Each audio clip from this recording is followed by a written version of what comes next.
Yo, gente, la manera en la que podemos observar cómo se desarrolla una historia independientemente del formato del que hablamos es por medio de las escenas, estas unidades de acción que se subdividen en un acto y que nos muestran qué es lo que está ocurriendo en ese momento específico de una obra. Y el elemento narrativo que por lo general sirve como columna vertebral de una escena, volviéndose así uno de los más importantes, es aquel que genera la ilusión de conversación y del cual quiero centrarme en este video.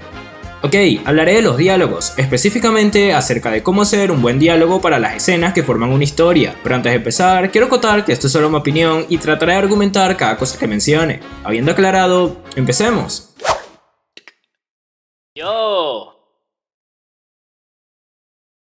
Como siempre digo en este tipo de videos, en la descripción les estaré dejando la playlist que contiene la serie de videos de los cómo hacer un buen y el link para que entren a la caverna, que es el grupo de Discord del canal en el que podrán interactuar más conmigo y compartir tus historias y dibujos con otros dibujantes y escritores que, a pesar de que sean algo raros, igualmente son panas. Pero dejando de lado la publicidad y entrando más en el tema del video, pasemos una vez con los 4 puntos que yo considero que hace un buen diálogo, los cuales son la exposición, la personalidad, el subtexto y la naturalidad.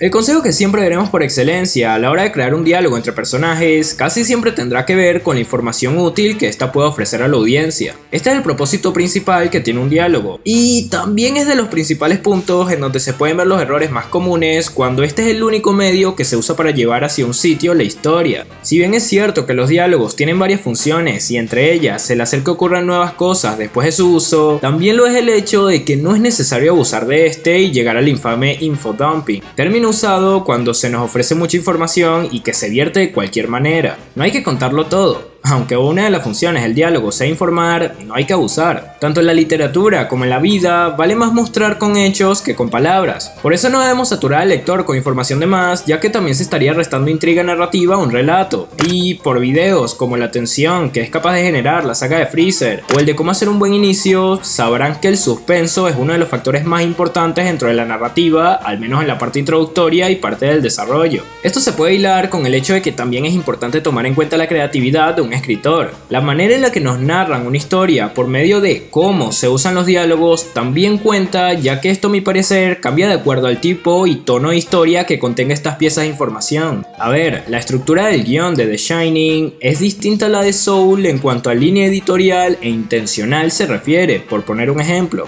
Ahora, el diálogo es capaz de crear esta ilusión de conversación, y esto lo digo por distintos motivos que iré desarrollando a lo largo del video, pero para este punto menciono esto porque una conversación en la realidad pueden hacer con una intención que no vaya más allá del simple aburrimiento y que no tenga un fin. Sin embargo, para este caso se usa para detalles como hacer tomar decisiones, trabajar problemas o revelar secretos. Todas estas son usadas para exponer y ayudan a hacer avanzar la historia sin la necesidad de usarse en exceso, pero también hay que tener en cuenta las figuras que se encargan de llevar a cabo los diálogos, los cuales serían los personajes y sobre todo sus personalidades.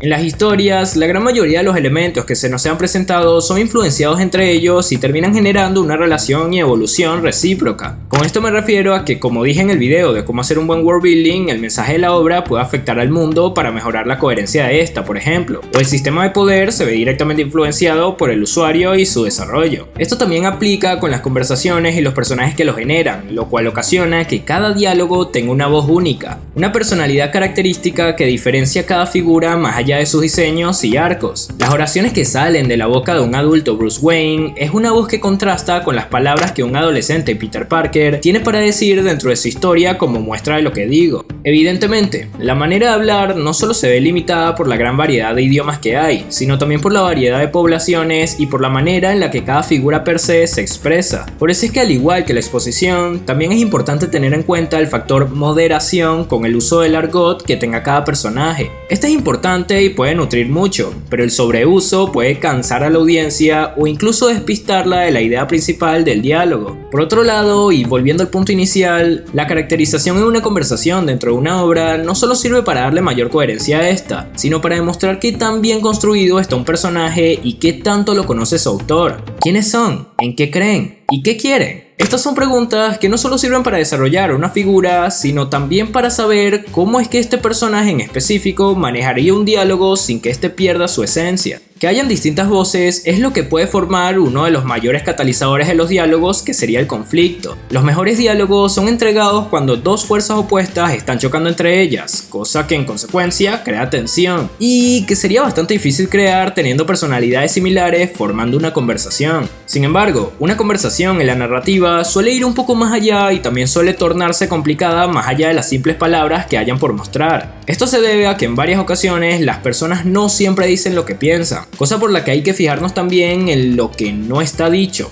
el subtexto.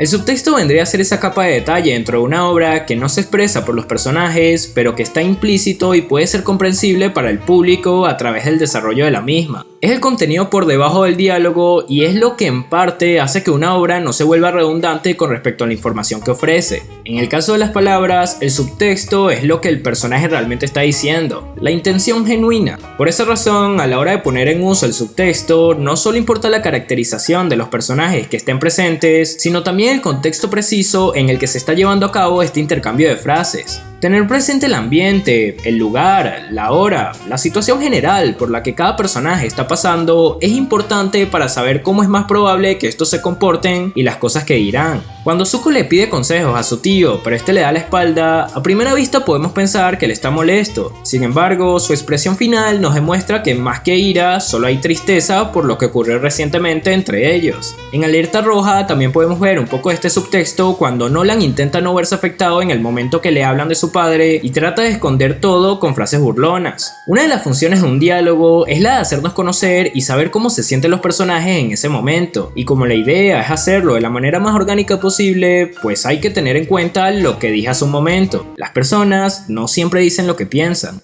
A ver, dudo mucho que alguien no haya dicho alguna vez en su vida que se encontraba bien después de que te preguntaran, cuando en realidad no era así. Por esta razón, el típico consejo de muestra, no digas, es aplicable a la hora de representar los sentimientos o pensamientos de los personajes sin que venga por medio de los diálogos, sino por su lenguaje corporal o acciones en general. Ahora, una vez sabiendo que los personajes no siempre dicen lo que piensan y esto hace sentir auténtico al diálogo, también hay que saber que en esencia, un diálogo no es auténtico.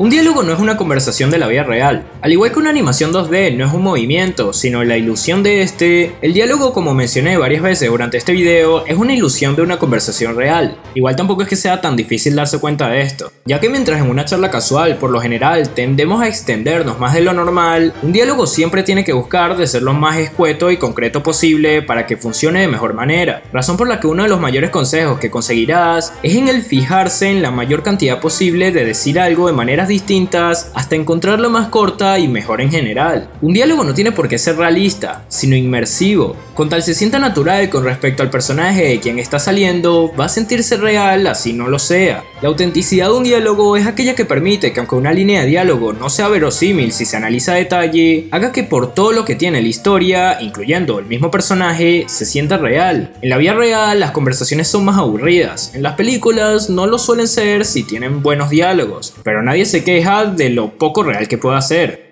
Recuerden, no es una conversación, es una herramienta que se usa para desarrollar la historia. Es precisamente por esto que en el diálogo siempre se buscará la síntesis, evitando las frases de relleno, expresiones manidas o datos irrelevantes. Pero además de esto, y al tener de cierta manera un poco de ficción en cada una de sus letras, es que en un buen diálogo los personajes empiezan con un estado de ánimo y finalizan con otros distintos. Es decir, tanto ellos como la narración evolucionan dentro de su misma ilusión. Ahí tienen por ejemplo la tan popular discusión de historia de un matrimonio, de cómo empiezan relajados y terminan insultándose. De esta manera considero que este instrumento narrativo, con el contexto y distintas bases preestablecidas, podrían cumplir muy bien su función dentro de una historia sin la necesidad de que tenga que haber algún tipo de frase filosófica o profunda que sea memorable. Con solo tener el impacto y la autenticidad necesaria dentro de su misma obra y la misma situación, es que considero que es suficiente para hacer un buen diálogo. En fin, el diálogo es una herramienta útil para desarrollar a tus personajes y mover la trama hacia adelante. Un elemento narrativo el cual considero debe pasar por varias pruebas y experiencias, como leerlo varias veces en voz alta y consumir contenido narrativo en distintos formatos para aumentar ese conocimiento, ya que, como suelo decir, esto es un proceso más que todo empírico, y así lograr mejores resultados con el tiempo. ¡Ey! En este canal hablo acerca de anime y dibujo. Si te interesa uno de estos dos, o mejor aún, ambos, entonces puedes suscribirte para no perderte ninguno de los videos que vendrán. Y si quieres acompañarme en mi progreso como dibujante, me puedes seguir en Instagram como Artekuma, y también en Twitter si deseas interactuar más conmigo. De verdad, muchísimas gracias por ver el video. Espero que si tienes una opinión o punto de vista distinto al mío, me lo dejes en los comentarios. Eso sería muy fino de tu parte. Y si te gustó el video, deja tu like. Habiendo dicho esto, espero que nos encontremos de nuevo en otro video. ¡Chao!